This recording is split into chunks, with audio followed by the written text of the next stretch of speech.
LinkedIn user data has been exposed yet another time, possibly through the exploitation of the same vulnerability that led to the data breach of around 500 million users earlier this year.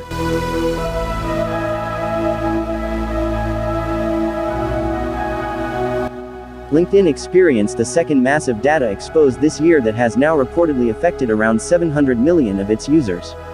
The data exposed this time around includes online and physical addresses, geolocation records as well as inferred salaries of the users and is now up for sale on the dark web. Update: LinkedIn has responded to the data leak, stating that the breach was indeed an accumulation of data obtained from numerous sources, including some data scraped from LinkedIn.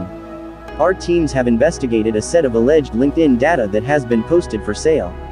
We want to be clear that this is not a data breach and no private LinkedIn member data was exposed.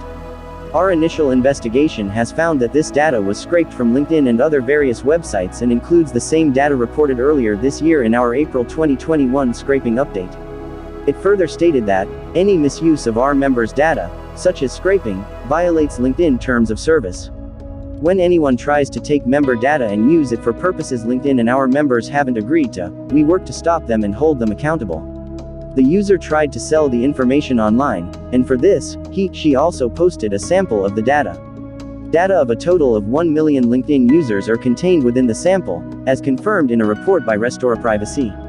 A recent report by the publication confirms that the data advertised by the hacker is both genuine and up-to-date, with data points dating from 2020 to 2021. The report further mentions that the data contains a plethora of information. Some of this includes users' full names, email addresses, phone numbers, physical addresses as well as geolocation records. Other such leaked data points include LinkedIn username and profile URL, personal and professional background, and even the mentions of users' other social media accounts and usernames. Restore Privacy also reports that the hacker got hold of the data by exploiting the LinkedIn API. The vulnerability allowed the hacker to harvest the information that people upload to the site.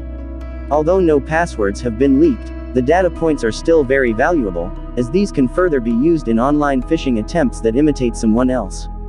This is the second such data leak of its kind, compromising the data of LinkedIn users. Data of around 500 million was stolen through the very same vulnerability from LinkedIn earlier in April. At the time, LinkedIn acknowledged the exposed data, stating that the breach involved publicly viewable profile data that scraped from LinkedIn. Though the recent incident is on the same lines and makes use of the same vulnerability, the company is yet to issue a statement on the mishap.